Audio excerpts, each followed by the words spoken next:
Is there anyone else who wishes to address the board? Okay, we'll consider the public comment session closed. Thank you very much. Mr. Diener, let's rejoin our presentation item.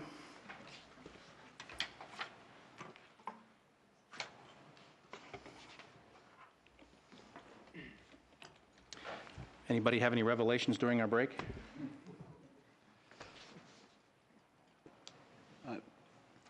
Remember, we're trying to give, excuse me, Mr. Poland, we're trying to give staff direction to, not taking action tonight, but trying to give staff direction so we can take action in August. Go ahead, Mr. Poland. In order to maintain a stable mill levy, projecting that maybe just even on the low side that it would be a 5 mil increase if that was what would have to happen after the bond election next year, what steps would we need to take now to maintain a stable mill levy? If the board, one of the methods would be that you could increase the bond and interest levy in anticipation that there was going to be an election and that the funding would come online in the next 18-month period. And depending upon how much you wanted to build into that, whether it be a half mil, 3/4 of a mil, then that would anticipate and prepare that fund for that expenditure. By doing it now, then when future issues come online, we're already set at that level and prepared for mitigating any additional increases. Now, in the eventuality that that doesn't occur, then the concern that we have collected dollars earlier than we are needed is a true statement. But it would not be lost because those dollars that would have been raised would automatically lower the mill levy in the following year, or still be there if that's when the sales of the bonds actually came to play.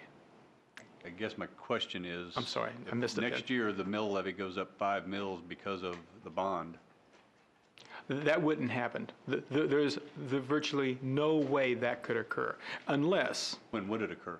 Well, it would occur over a period of time.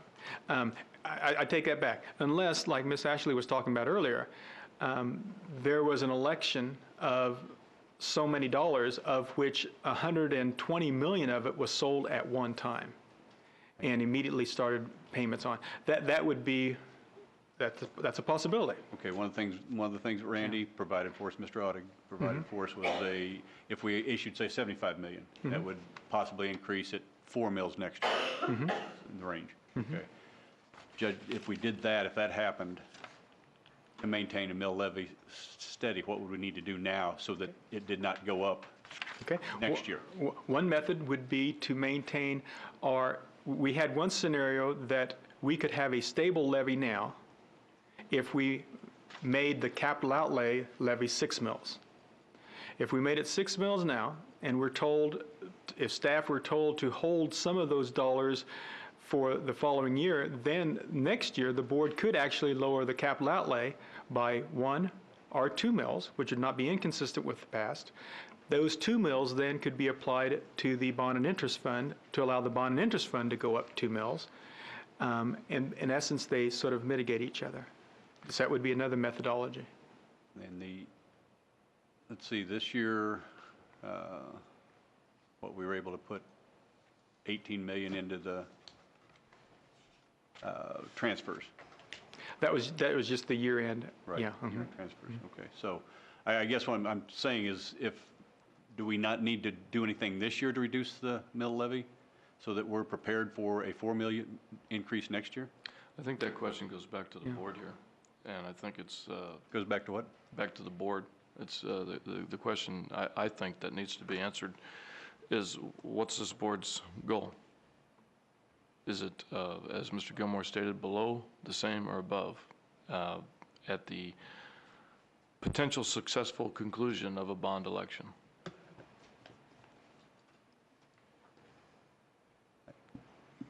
I guess that's why I'm asking the question of Mr. Diener as to what would have to happen is if we want to maintain a steady mill levy next year, what would have to happen this year, if anything? another way of saying is, the one thing that would be in the wrong direction would be to lower, if that's the goal, the one thing that would be in the wrong direction would be to lower the levy this year. That only makes the gap wider for the increase next year. I would disagree with that, but I don't want to disagree with Mr. Diener here this evening. I would ask that the board state what its goal is. Do we want the mill levy to be higher, lower, or the same? I want the mill levy to be lower. Okay. Given that we have a bond issue coming up, I think it's important that we understand that we were at a high point with our 9 point, whatever our percentage of reserves were. That was a watershed event for us. But given that we still had an excess of reserves, so based on that, we should focus on a mill levy reduction. Do you want a number? Or Well, the intent, first off, I appreciate your comments, Mr. Parker, and the intent here that, at least my comments, are seeking to understand. Sure. So I would be interested in understanding your methodology and where that leads to. Thank you. First of all, I have some difficulty with adding in a $500,000, and I understand the reason why we're adding in a $500,000 for a successful bond election. I think that's a little presumptuous on our part to assume that the public is going to support us in that and start raise the mill levy for that purposes. I would think that we could structure this in such a way that we would be able to make a bond payment and then do that in next bond, do it in our next budget rather than in this budget. So if we start with that, that's a half. Then if we look at keeping our reserves and capital outlay at 3%, and it's currently 4%, or projected to be 4%, reduce that, keep that at 3%. In other words, we would have room to reduce the mill levy in capital outlay if we maintain the 3% of assets. Another mill? Would you agree or disagree with that, Mr. Diener? If we kept it The at level 3%. is currently 3%. Understand. in Left capital at 3%, and right now it's projected at 4%. And so that would lower that mill levy in capital outlay. One. I don't think, let's clarify that. I don't think it's projected at 4. Was that right? Or- We're at 4. Yeah. Well, If- go ahead, Mr. Diener. Let's make sure we understand that Okay. before you go forward, Harlan. Okay.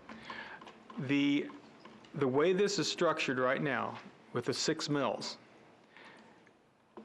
and I think this is maybe what you're looking at, Mr. Parker, is that right now with 6 mills for 0607, the intent would not be to spend all of the reserves that were transferred there this year, which in fact would leave us with a capital outlay reserve percentage of 4% a year from now, and which would allow us additional expenditures next year. Now, if the plan there was to give some of those dollars back through a mill levy reduction from the 6 mills, then that could do what you're saying and bring that back to a 3%, yes.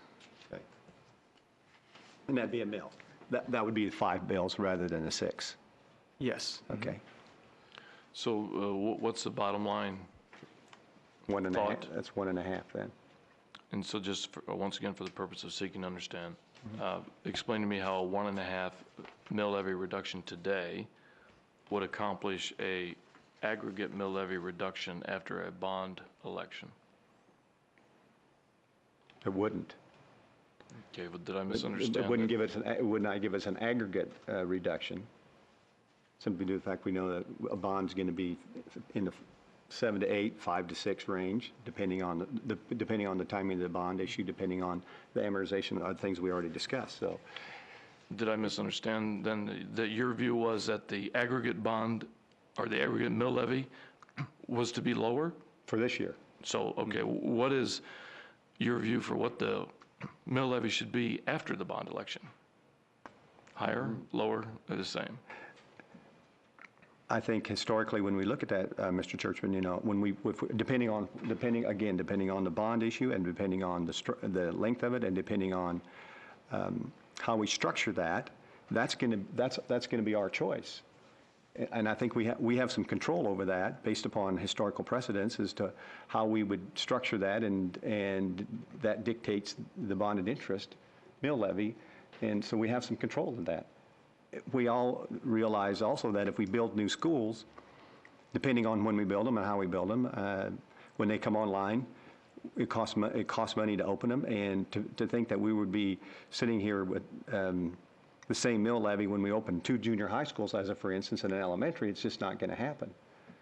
But our goal is to maintain a stable mill levy, and given that we would be opening new schools, we would still work very diligently to maintain it at a modest increase or a relatively stable mill levy within 1 or 2. That's what we've done historically So then I since could, 1999. just once again for the purpose of understanding, then your proposal is that after the aggregate bond election, you would envision a higher mill levy. Somewhat. It depends, again, Mr. Churchman, it depends, and you realize that as well. It just depends on how we structure the bond and how soon it comes on and how fast we open schools. And also on our growth and assessment, and a lot, we've calculated some of that in there at 6%. It could be higher than that. So given that, I would still think that we could do this with a relatively stable mill levy. Well, we certainly can. I would agree with you. We can absolutely do that. We can do all this and lower the mill levy, or we can do all this and keep the aggregate mill levy the same. And if we look back over last year when we talked about budget, the hesitancy then to lower the mill levy was around the unknown of the sales tax continuation. That now is no longer an unknown. There was hesitancy around the fact that education funding in the state of Kansas was just a 1-year term. That's now been mitigated. It's 3 years. So I think that we have the opportunity. We haven't talked about the 3% in capital outlay or the capital asset fund that we can touch. We've got additional opportunities in front of us. And I guess it comes back to, as we talk about what the aggregate mill levy should look like, what does balance mean to the board? Because we've talked about that throughout the past year, as we're increasing capital outlay spending by anywhere from 50 to 60%. We've been able to devote funding to a lot of other categories in this district, and I think that it would be wrong not to have that aggregate mill levy to be either the same as today or slightly below. And so maybe that's just a philosophical disagreement we've got, but let's be clear about that. We have the money to do it. Agreed. Okay? The unknowns that we were hesitant about last year are gone. So if we want to do it, if we want to truly achieve balance, and that means putting something in the hands of everybody at the table, maybe not proportionally the same, but if we want to protect the taxpayer, in addition to doing all the things that we're doing in this district, we have the opportunity to do it. And that's what I'm advocating. Mr. Churchman, why don't you describe to us how you would propose that happen? Well, I think it comes back to, first, we need to relatively understand what we think the mill levy increase will be for a bond election. And as we look at some of the models that have been run, depending on, and I do think a bond offering would not be a single issue. I think it would be broken up. And so as we look at those, we look at the first year out of the gate, probably is going to be somewhere between 4 and 5 mils. The second year out of the gate, we're going to put another 4 or 5 mils on top of that. So now we're looking at anywhere from 8 to 9 mils. We're not going to get too far down the path. And there are a lot of things that we can do that Mr. Parker has touched upon, Mr. Gilmore, you've touched upon. We've seen great success in this district with refinancing. We've seen the fact that we've achieved a rate of return on our bonds higher than what we expected. I think that people have an affinity for Olathe debt. What I believe that we need to do is, last year we were hesitant to step a bit to the right because of unknowns. This year, those unknowns are gone. We have the ability to do that and step to the right and dip into those cash reserves and pave the way for a bond election that will then give us a net zero aggregate view when that's over. And the good news about that is, once again, let history be our guiding light. If we look back over 17 years, we have a history of underspending our budget for very responsible reasons. That if we step this year to the right by a small amount and we find out that our comfort level is not as such where we would like it, we can make that adjustment next year. Because we know, just like this year and the year before and the year before and the year before, we've underspent. We have that extra money that we can then devote to recalibrating the position that we're in.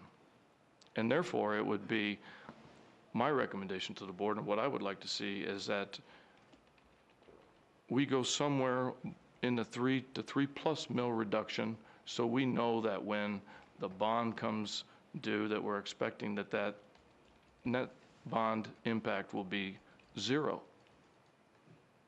And I think with all of the things that we've done in this district and the funding advantages that we've had, we owe that to the taxpayer. And that's not my opinion, that's what I hear from constituents. Okay, Mr. Churchman, then, so where would that come from then? Well, it would Mill come reduction. from, quite simply, it would come from a number of sources. We could reduce capital outlay spending by a small amount, or we could leave it at the 24 million that is currently projected at, and we could take a portion of the 3% out of the capital asset contingency egg. So reduce our, Could reduce below the our 3%. 3%? We could also take, we could split the difference and take half out of that. We could also take a portion out of the dependent funds without infringing upon the 6% general fund that we're targeting for bond ratings. So there's opportunities there, I think, to do all the things that we've talked about that we're aspiring for this year, whether it's investing in equity of our schools, which I completely agree with Ms. Ashley is a priority as we've gone out and we've seen those schools. As we invest in technology, as we continue to invest in teacher salaries and bring them up to the ranks that we're targeting for. And as we talk here on this board, and this really is a board decision, Mr. Diener has taken us to where we need to be to understand what we need to do to make this decision. As we talk about innovation throughout the school district, it's time that we be innovative on this budget. And I kind of liken it to, if you want to walk on water, you got to get out of the boat. And it's time to get out of the boat. But we don't want to get drowned in the process.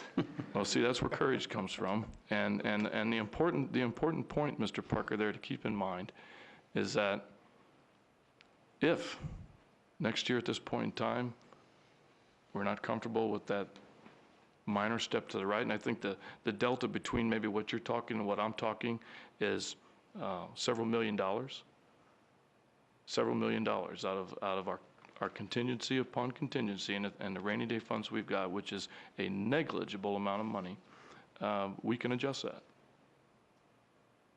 But I can't support a net increase to the mill levy once the bond election is done. I don't think that's what the community expects out of us.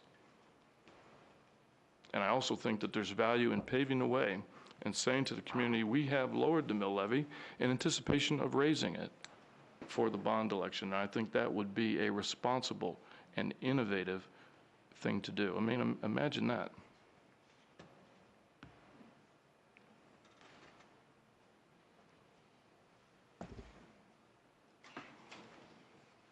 Any other comments? I would disagree somewhat with your statement that I think our patrons would expect some modest mill levy increase if we had a bond issue. I mean, to be able to hold it stable after we have the bond issue would be admirable. But I guess I go back to my previous comments. With all that we have on our plates right now, I'm not sure we can do it. So maybe we can come to a middle of the road here and look at some mill levy reduction, but I'm not, maybe I'm just not courageous enough, but I don't know that we can assure the public that we're going to be able to keep it stable once we've done the bond issue, because there are very high expectations for the quality of education, the quality of facilities, the quality of staffing that we have in this district, and we do have to keep that in mind. So I would certainly be in favor of a modest reduction this year, but I'm just not idealistic enough to believe that we're going to be able to keep it stable after the bond issue. Well, I guess I would challenge to say let's move away from the idealism and let's talk factually about, tell me the numbers, show me the math as to why we can't do it. And I'm not trying to put you on the spot, but I think the community puts that kind of expectation upon us. And I'm seeking to understand, and I would certainly welcome going through those kinds of discussions and somebody proving me wrong that we don't have the ability to do those kinds of things. And I think we do. Well, certainly I think that I don't have the answers to what you've just asked. Unfortunately, we'd have to go to staff to get those kinds of resources. I think, yeah, oh, okay, thank you. Ms. Ashley, let me ask you, you said a modest mill levy reduction would be something you would support. Can you give us an idea of what range, or do you have a number that you were speaking to or wish to speak to? I feel like I'm just pulling a number out of the hat a little bit. Okay, I mean, if you don't have an idea, that's Peter's fine. given us some pro formas here. Where I'm going with this is trying to develop some consensus. Two's a good Two? number. Okay. And let me just comment on that. If we look at option number 4, which shows a 2.25 reduction, which I think in any non-bond related year, any of these options would be outstanding. But if you look at option number 4, which shows a 2.25 mill levy reduction, it doesn't show using any of the 3% capital outset contingency. And so the amount of money that we would need to take out of that would be a relatively small amount in order to take that to a lower amount that would give us a much higher level of assurance that we'd be able to come back with a net zero mill levy or something very close to it. And so I guess I don't understand why we would not have willingness to dip into that funding. Then, Mr. Churchman, in that regard, then you would be suggesting that on capital outlay, the mill levy would go to 4 instead of 5. No.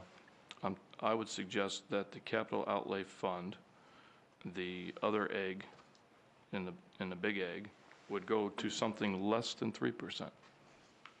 Well, what about the mill levy? But that thing, I see what you're saying, and then how does that translate to the mill levy? And if we were going to use that money, then we would be a reduction in the mill levy I think to offset that. Absolutely that fair spending. question. I mean, one of the questions that's been before the board, and it's absolutely an appropriate question that we need to give Mr. Diener and staff on, is that what is our targeted cash reserve fund levels that we want him to plan his budget around and his staff? And we've talked about the 4% and the 3%, which has been historic, and do we want to deviate from that?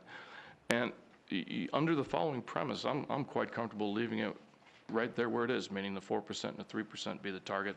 But I think that the thing we really need to reflect on is we have the ability to take a one-time allotment of that money, whether it's 1% or 0.5%, and utilize it for doing the kinds of things we're discussing here, and then replenishing that the next year. I mean, and we have to go back on history that we always have that ability to replenish year over year. If we didn't, it would be the first year, but we have that ability to, if we were to take 1% out of that, to then put that back, or say, hey, you know what, a year later we're sitting here at the table and the impact of the district has been not noticeable. And so that's what I would be talking about. And obviously, I would certainly promote capital outlay being as high as possible from a funding perspective, still being able to achieve that reduction that I think we need to do in order to satisfy the overall mill levy. And I think that, you know, we're still going to be looking at, even if we put capital outlay at 5 mils, we're still going to be looking at an increase in spending over the previous year of anywhere from 35 to or higher %, which is a success story. And I think that we all know and recognize there's probably not enough money to do all the things that we'd like to do that are on those lists, but it sure as heck is a great effort and great progress, particularly when you look at the fact that year over year we've incurred a 50% increased spending level in capital outlay, and those are good things. So, you know, for the sake of overusing a word, I think that's where we can really achieve equity across all of our needs in this district. And I guess I would offer up, let's just try it for a year. I'm sorry, what'd you say? Let's just try it for a year. I mean, look at the transfers we had this year. They were by far more than what we expected, and a lot of good reasons as to why. A lot of responsible efforts on the part of this district. And I believe that next year when we sit here, we'll have that same kind of ability to replenish any moves that we've done this year that we may at that point in time become uncomfortable with. But I can assure you that we aren't going to put the district in peril. We aren't going to impact its bond rating. We aren't going to do anything that will materially be noticed by this district, other than the fact that we've demonstrated tremendous creativity and leadership by doing all of the things that we're called upon to do as the fastest growing district in Kansas and still keeping a stable mill levy. To me, a stable mill levy is not a mill levy going up. It's a mill levy that's gone flat. And so, I think unless someone can show a math scenario that would conflict with what I'm saying, it's something we should do. So let me get a sense of what your target is for an overall mill reduction for this coming year. Well, one of my guiding principles, as the board knows, is to reach consensus. And so on one end, I look at the projections here that show anywhere from a 4.5 mill levy upwards, the 4.5 being the most conservative, that we know the year right after that, we're going to get hit with another 4.5. It's going to be more than that. Yeah, it's going to be more than that. So I would like to see us go down 4 mills. I mean, there's not a right or wrong number there. Personally, I think we could go down more than that. Not a lot more than that. Well, And not really infringe upon the strategic goals and what we have. And if you look at Moody's position on cash reserves, it says that the board needs to have a cash reserve plan position. We have that as a district. We've adhered to that. We look at what our financial advisor said. He said, unless you have a material deviation on cash reserves, your bond rating won't be impacted. And I'm offering that what I'm talking about is not a material deviation. okay, so let's use your 4 mills for a minute. We've got, Gary's presented us with several options, the most of which is 2.25 mills.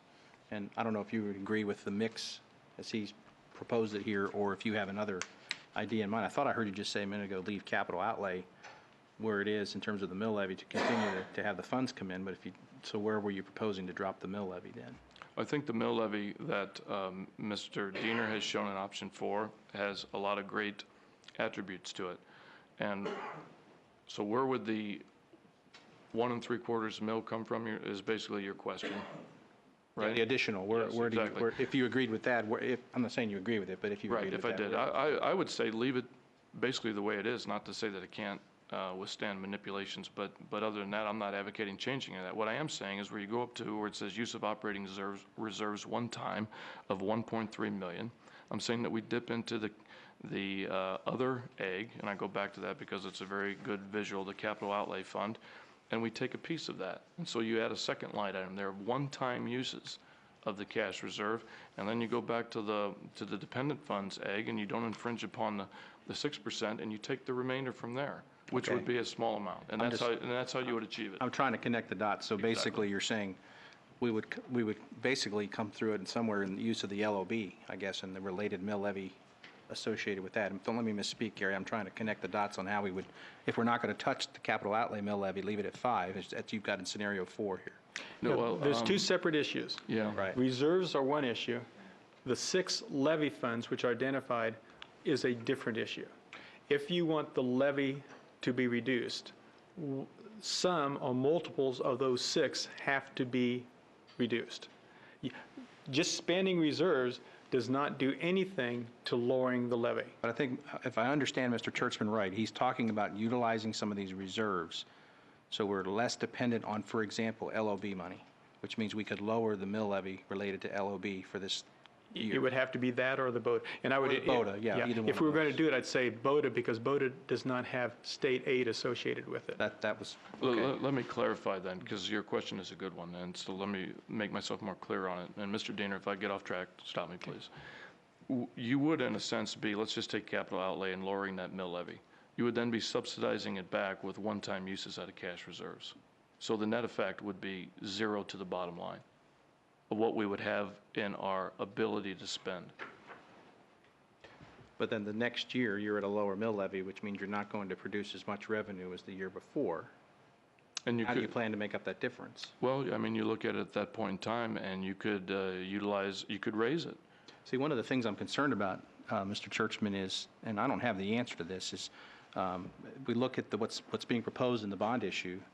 I think there's a lot of that we should try to push towards a mill levy so we don't have to pay the cost of financing it over 10, 15, 20 years, which means that's going to require us to raise that mill levy, probably require us to raise that mill levy to accommodate that, or a combination of raising it at the same time the bonds are issued, if the bond issue passes. So that's one of the concerns I have. Absolutely, and I think, Mr. Gilmore, we aren't doing anything, or I'm not proposing anything different than what we did last year when we took from cash reserves and we supplemented capital outlay by $6.5 million.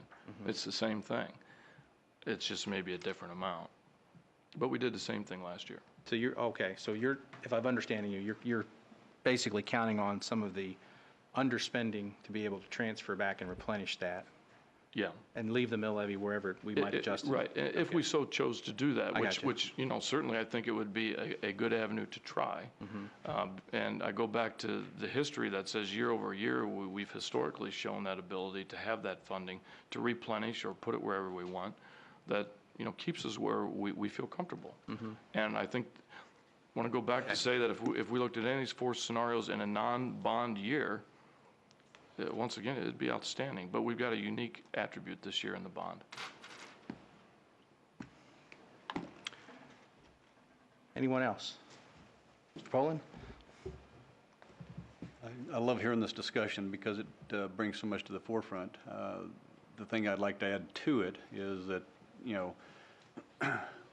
we have so much ability now with the computers, with the great staff we have, to make the minor adjustments, the tweaking and whatever we need to do. And, one statement, and I've discussed this with Mr. Diener before, is that, when we talk about giving back the taxpayer their money, I oppose that statement. I say we're just not taking as much of it. And so I think, because of our success, I think we ought to, the success that we've exhibited over the years, that we owe it to our taxpayers to say, hey, we recognize that we've been very successful. We want to basically recognize the fact that you, Mr. Taxpayer, would like to keep more of your money in your pocket this year. If we find out that we can't do it, then we have the ability next year to say, hey, we made a mistake. I'm not averse to making, choices like that. So, I guess I would be leaning more toward the 3 to 4 range myself, with the knowledge that we're telling Mr. Taxpayer that, hey, we want to, we recognize that we have the ability, to analyze the data we've got, analyze the money we've got, and say, hey, we've been very successful. We're preparing for something that's going to happen next year. We don't know what will be successful, but we're preparing for that, allowing you to keep a little bit more in your pocket this year in anticipation that that you may elect next year to give us more, which is what would happen in a bond election. The taxpayer would say, we plan to give you more money. So I would probably be leaning for a one-time adjustment, recognizing it is a one-time adjustment because every year we'd make that adjustment. It's a one-year adjustment every year. Sometimes it's 0. So that's my thoughts. Okay, thank you. Anyone else? We haven't got consensus yet, but we're sure talking about it. Dr. Auld, did you want to make any comments about this? May I? Please. In listening to all of this, we're building option 4 uses operating reserves as part of paying for the expenses identified in through the right of option 1.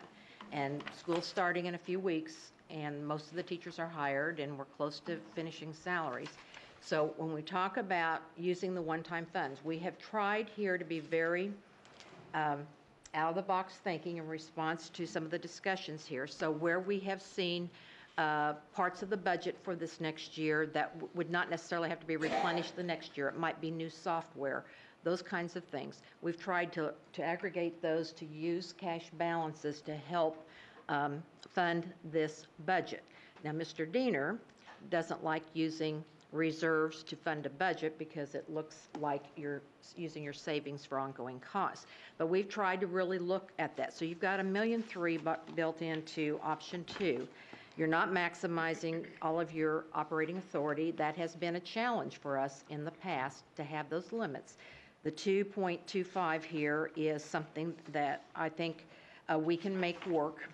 I would say that if we do 3, I have grave concerns about 4, but if we did 3, then we could come back with a proposal for 3 at the August 3rd meeting. I'm just throwing out something for consensus here, okay? And the couple things I want to keep in mind here. One, it may take more operating reserves to fund the expenditures that we're already committed to at this point in July. And we have some of those reserves to do that, okay? Secondly, I think we have to, I feel compelled then with staff, and I'm not saying this is a scare tactic, but I do think we have to look at our expenditure plan, because when you look not in '07, that's when the bond could hit. When you look in '08, when you see your operating budget start coming down, and so we've achieved some of our lower mill levy by decreasing BOTA, and it's going to continue to decrease, each year. So there's going to be a mill, we have a little mill levy reduction next year, simply because you won't, as a board, have as many dollars to spend. So I have to do something with expenses. I have to talk to staff about that, because if you look at that 3-year picture out, it's not anything dire, but we have to look at the expense side as well as at the levy side. So I think, I don't think the world's going to come to end. I think it's very responsible. The staff did not present any options here that had a mill levy increase in them, okay? And we are going to be responsible to the taxpayers, and if we can have some consensus on 3, then Gary and I will work very diligently. We will take some of those risks. Which way did you say we were going? To the right? To the right. Okay, to the right. And come back with a plan in August and get us a budget. And I think we can make things work for '06, '07. And you're taking a little risk to the right. And you'll remember this. But I will also promise you that we will do our best to minimize that little risk to the right if we can get some consensus tonight and get ready to open school. And Dr. All, 2 points to that, and I appreciate your comments. If we look at the proposal here for capital outlay over the next 4 years, which I think is an outstanding one, we're using $9.4 million of cash reserves to supplement that.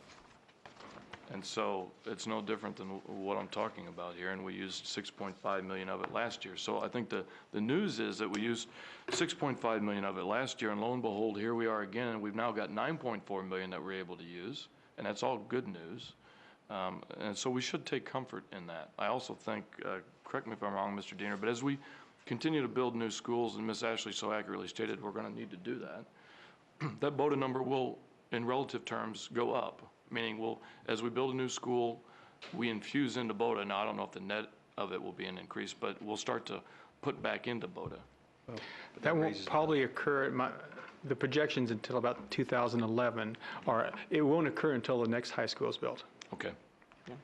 whatever that is. Yeah. And what happened, BOTA just allows you to levy to absorb those operating costs. The operating costs stay in your budget, and so that's why your band of how you utilize new money. So unless that's where you start seeing this narrowing down for new costs, because you absorb all these other costs. As BOTA comes down, that's just part of your expenses are still there. The kids haven't gone away. Olathe Northwest hasn't gone away just simply because we don't have that levy anymore. It's just that you have limited funds. You have to take the same expenses out of a limited revenue stream. But for this '06, '07 year, I think we can make that work. If we're still not too far enough to the right, then you've got another year to push that way. If we're a little bit too far to the right, we can come back a little bit. But a 3 mil levy reduction, and remember, we don't levy all of that.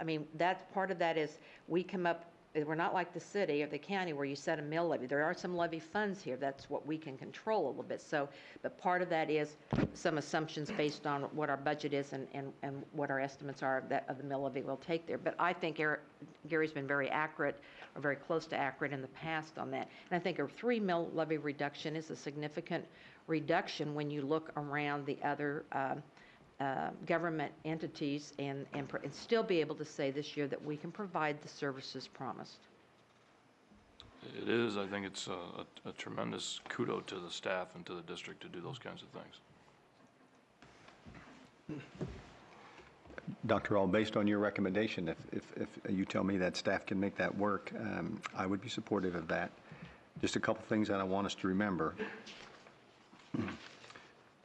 This afternoon, we had a a watershed event in Olathe as far as I was concerned, not just because I'm from Kansas, I graduated from Kansas State, but for all of Olathians, regardless of our alma mater or our allegiance. The new Bioscience Technology Center in Northwest Olathe is a watershed event in this community. And I'm of the belief that it happened because of the excellent public education system that we have built and that we have created in Olathe over the last 20, 25 years. For a few, I've been a part of it 7 years. So that, when Dr. Weefall talked about, that's hundreds of millions of dollars that are coming into our economy, both from the standpoint of capital infrastructure and also human capital, increased salaries, better jobs. And that happened because Kansas State had a lot of other choices in the state of Kansas where they could have put that facility. But I believe that it happened because of the excellent public education system that we offer in Olathe, and they recognize that. Both Biosciences Commission as well as the leadership at Kansas State. So that being said, I can support that, but you can't cut your way to excellence. So let's remember that. And it's also Mr. Churchman, I'm not finished. Oh, Okay. excuse me, I'm sorry. Go ahead. You can't cut your way to excellence. And I know that's a balance. We talk about balance and we talk about being responsible to the taxpayers, but we have created a magnificent school district. And I would not want this to be the first step in dismantling that. And there's also, it's easy to cut taxes, and that's what we're doing here. It's difficult to come back and say we're going to increase taxes. That's the hard part. So if we do this, we have to remember that. And I was on this board when we had to increase taxes, and it's painful. And it's very painful, and it's a difficult decision to make. So we have to remember that as well. That if we're going to do this, and if we need to maintain our excellent school system, then we need to remember this conversation and be willing to make that sacrifice or have the courage to make that decision if that time comes. I Thank agree you, with Mr. everything Parker. that you've stated, Mr. Parker, and I also want to reaffirm what Moody's says, and that is that more spending doesn't equate to better education. So it's finding that balance. Agreed.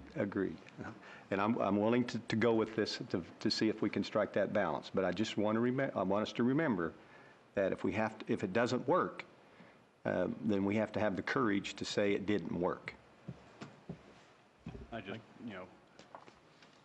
wholly agree with that, and I'd just like to say that because of the tools that we have available to us, we have the excellent ability to recognize whether we have made a mistake or not. We've got the balanced scorecard. We're keeping track of all of this, the scores of our students and everything like that. So we've got the tools now to recognize if we've made a mistake, and then we'll have to admit it and say, yes, let's turn it right back around. So I think because of everything we've accumulated, we've got the tools that allow us to do this. So. Okay. Anyone else? Sounds like we're hearing consensus for 3 mills. Dr. Rawl? Mr. Diener? Thank you very much. If you could give me just one more direction on what you'd like, of that 3 mills, how much of that is capital outlay? That helps us develop that capital outlay plan.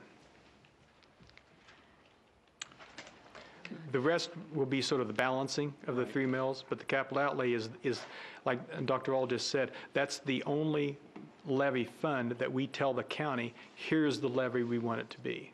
And so we would need to know what that is. Is it reasonable to bring back some scenarios? Yeah, I mean, it's,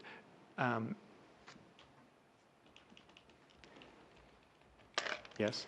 I would It's prefer just- most of it. It's just easier, well. Yeah, I would prefer most of it coming out of capital outlay, Mr. Churchman, because that's the one fund that we have the most control over. One thing that We can change the mill levy in that, and it affects the classroom indirectly, but it doesn't affect the classroom teacher directly. Indirectly it does. In other words, if we don't have the money in the future to replace the air conditioner or to fix a leaky bathroom or whatever the case might be, then it has long-term effects, but the short-term effects are easier to absorb in this fiscal year. Would that be correct, Dr. All? Yes, and here's another point that I want to make, and I'm looking at Gary to make sure that we're on the same page on this.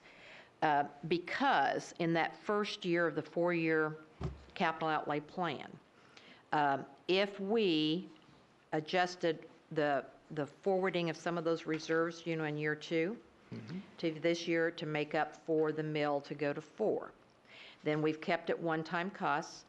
We're moving forward on addressing some of our facilities right now, and I guess that's where I would say, because, you're eventually going to have to raise that back up, I think, because remember, if we were a stable district, but we're growing, we're building, more buildings are getting older every year, and so at some point, you're going to have to face that. But for next year, all we have to do, because of some of those reserves that we've placed in year 2 for capital outlay, is put those in that first year, and we're going to be able to move forward with the capacity that Mr. Houghton and staff has to take care of those needs. And then we're going to have to assess the situation next spring to determine what you want to do next spring, and we will have more knowledge. We'll have knowledge about the final reporting out for our needs for a bond task force. We will know where we are, if there's any other decisions at the legislative level. We will know that how much more maybe of the reserves you want to dip into to fund the second year of capital outlay if you want to keep it at 4.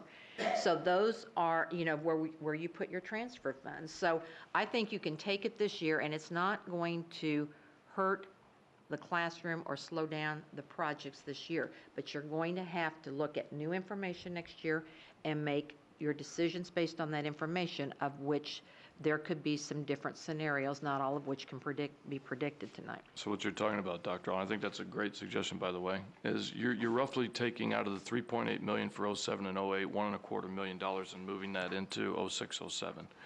Of the reserves that we had put forward. Of the $9.4 million. And then what that does is leave the capital fund untouched and leave the dependent fund further untouched, and allows you to reevaluate next year. It gives, if I'm following you, that's what I would like to come back and give you a plan. And I would like, if you would, if you've got a target of 3, I'd like you to have Gary and I work together to come up with the plan. Okay. The details. He works with this day in and day out for 15, 16, 17 years. And so I think we can come up with a way to do it, as long as philosophically we're going in, and you give us a little wiggle room in making sure that the projects go forward to the maximum we can for 06. I know, 06, 07. And you're using the reserves to supplement that. Right. And you might have to use reserves again to supplement capital outlay in year 2 once you've gone down to 4 mills. And I think the likelihood of being able to replenish that $1.25 million, history says it's very high. We looked at $9.4 million this year. We looked at $6.5 million last year. So I think it's a very conservative plan. It's something that's very doable. You have to commit to me that next year, when we're looking at replenishing that capital outlay, that you remember this conversation, because I am not happy with depleting that capital outlay money that was projected for 07, 08. We have some substantial needs, and we had that money available to us, and it's gone now. And that is a priority for me. I think it has to be a priority for all of us. And it dismays me that we've just chopped it off. How much was it? Mr. Churchman, it's what, $1.25 million. $1.25. And we haven't chopped it off. Talking about consensus here and seeking to understand and understanding what Ms. Ashley's concerned, would you be agreeable to something less than that? Well, one, we haven't chopped it off. We've increased capital outlay spending by 42% over last year, which is a good thing. We're putting money where the priorities are, and so I think that it's going for the balance, and we are not at risk of derailing our capital outlay plan as has been projected here. And we'll have the opportunity. I mean, we can't dismiss history. I hate to keep bringing that up, but we continue to exceed our forecast on having fund transfer availability at the end of the year. And so the short answer to that would be, I don't think that would be a wise decision to go on to lower that. Well, And, you know, I don't think anybody needs to worry about me forgetting next year.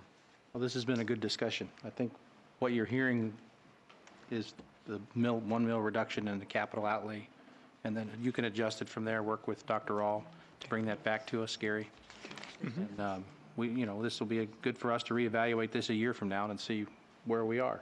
But Mr. Gilmore, I don't think it is a 1 mil reduction because we're just going to simply leave it where it is and transfer from '07 to '08 over. So it'll stay the same. In other words, this transfer is going to be reduced here, going to move this back.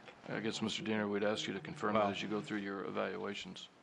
Well, if we want a 3 mil reduction, it can only come from these 3 areas here. And so, I mean, we would need to, if we didn't impact BOTA, we would have to make the 5 mils go down about 3.5 mils. And that would accomplish the 3 mil reduction. But by transferring the money from '07 and '08, the ultimate net spending on capital outlay for '06, '07 would remain the same. Spending and mill levy are I two understand different that. concepts. I'm talking about money that we will have to do projects. Okay.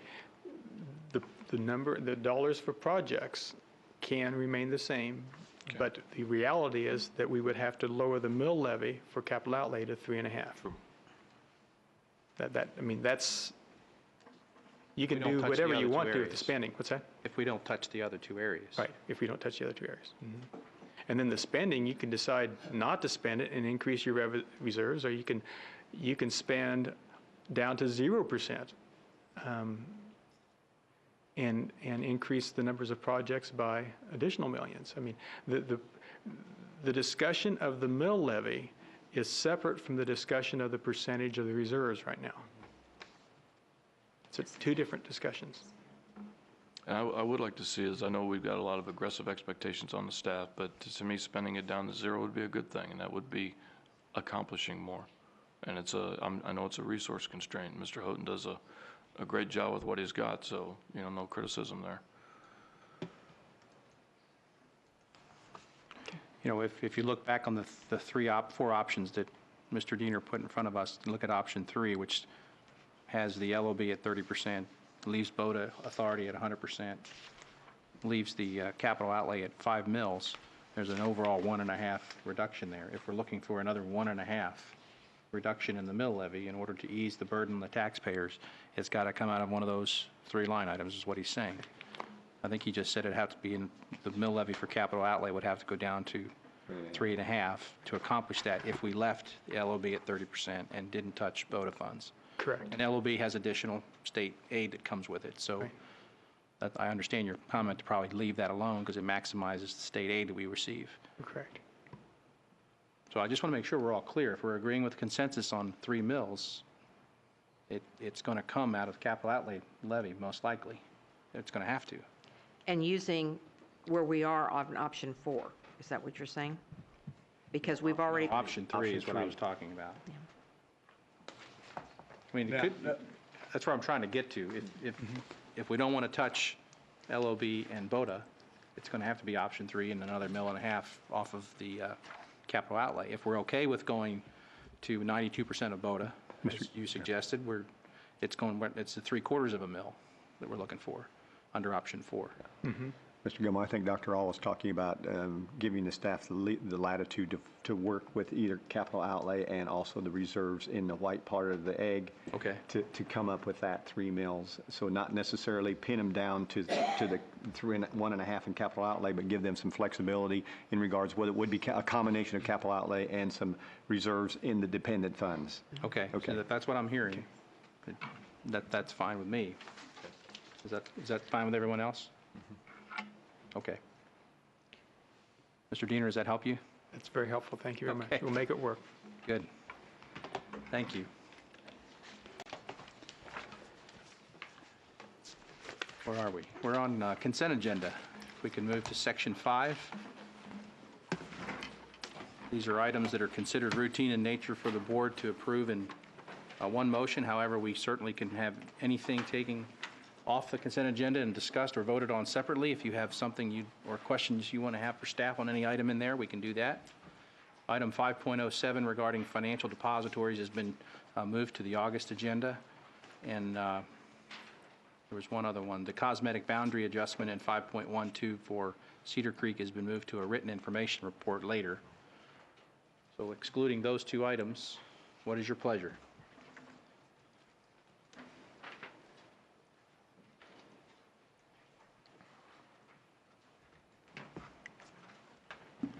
Move we approve the consent agenda minus those two items. Thank you, Mr. Poland. Is there a second? Second. Mrs. Carpenter? Mr. Parker? Yes. Mr. Poland? Yes. Ms. Ashley? Yes? Mr. Churchman? Yes. Mr. Gilmore? Yes. The motion carries. Section 6 on our agenda is with bids, contracts, and agreements. It's our expectation that while we can discuss any one of these, that we would take a motion to approve all of these as well. Is there anything on there related to the items listed that you have a question or comment or wish to pull off and vote separately?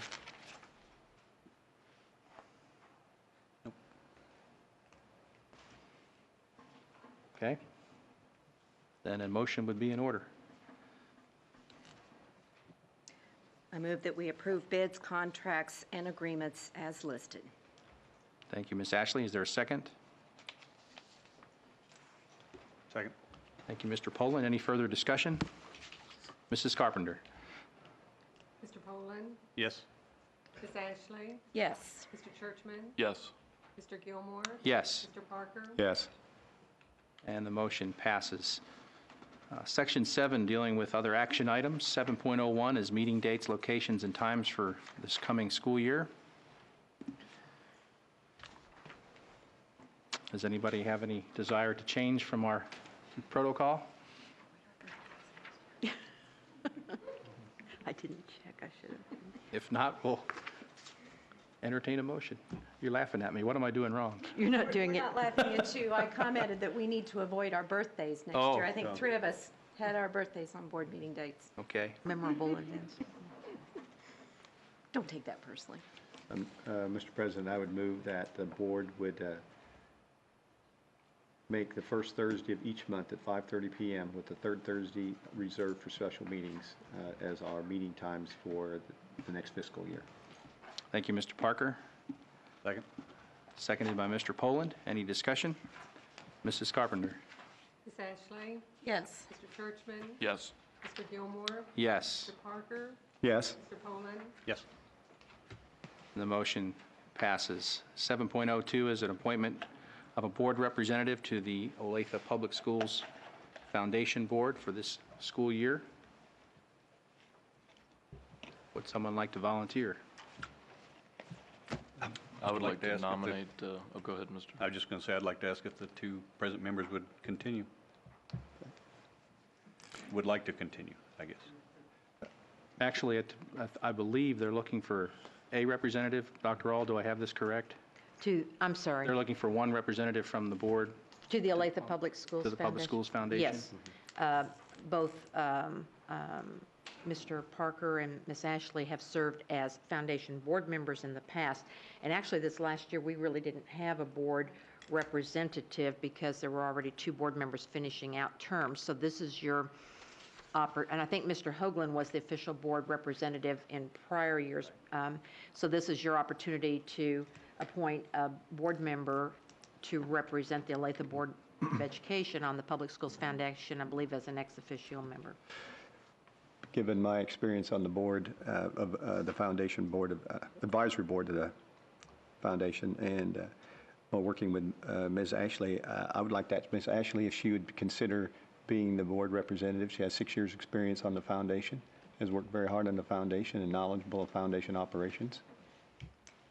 If that's the pleasure of the board, yes, I would be willing to do that. The foundation board meets on the last Friday of the month, and I think it's important that whatever board member accepts that appointment is able to meet that meeting schedule, and I can fit that into my schedule, so I would be willing to do that.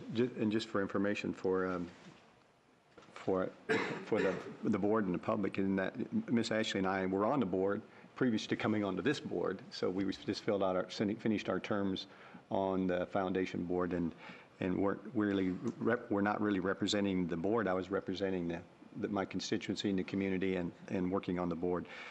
So this would be an ex officio position that we'd be filling on the foundation board now. Okay, which was not filled last year because there were already 2 board members who were really not representing the board on the board. So I'd like to nominate Ms. Ashley for the purpose of the ex officio position on the Olathe Public Schools Foundation Board. Second then. Okay, it's been moved by Mr. Parker and seconded by Mr. Churchman to appoint Ms. Ashley to the Olathe Public Schools Foundation Board to represent our board. Any discussion? Mrs. Carpenter? Mr. Churchman? Yes. Mr. Gilmore? Yes. Mr. Parker? Yes. Mr. Poland? Yes. Ms. Ashley? Yes. And the motion passes. Thank you, Ms. Ashley, for serving. Next is our appointment to the Head Start Advisory Board. I've been serving in that capacity for this past year, and just to let you know, I'd be happy to continue. And I move that Mr. Gilmore would be our representative for the Head Start Advisory Board. I think we need to have some discussion here. Oh, excuse me. All right. I'm sorry. It's been moved by Mr. Parker and seconded by Mrs. Ashley. Did I hear that right? Yes, you did. To appoint Kevin Gilmore to the Head Start Advisory Board. Any discussion? Oh, Mrs. Carpenter? Mr. Gilmore? Yes. Mr. Parker? Yes. Mr. Poland? Yes. Ms. Ashley? Yes. Mr. Churchman? Yes. Motion carries. Agenda item 7.04 deals with the naming of elementary school number 32. We have several suggestions from staff in our agenda. What do you think? I feel like I'm at a tennis match sitting here. I'm going to move down there for the next meeting. Anybody have a preference? I would put forth Madison Place, not really for a whole lot of reasons, but just give that for consideration. I think that's a good choice. I would be concerned about Heather Ridge being confusing with Heather Stone, which we had discussed last month, so. Yeah, and Pleasant Ridge and Ridgeview and there's some other ridges, I think, aren't there? So I would go along with Madison Place as well, if everybody is okay with that. So you want to stop living life on the ridge, huh? Okay. The word place, but that's just mine. Does that sound reasonable? If so, we'll entertain a motion unless someone has another suggestion. I so move we name elementary school number 32 Madison Place. Thank you, Mr. Poland. Is there a second? Mr. Churchman. Or Mr. Churchman, excuse me. Getting I've ahead been of called myself. worse. Second. Thank you, Ms. Ashley. Any further discussion? Mrs. Carpenter? Mr. Parker? Yes. Mr. Poland? Yes. Ms. Ashley? Yes. Mr. Churchman? Yes. Mr. Gilmore? Yes.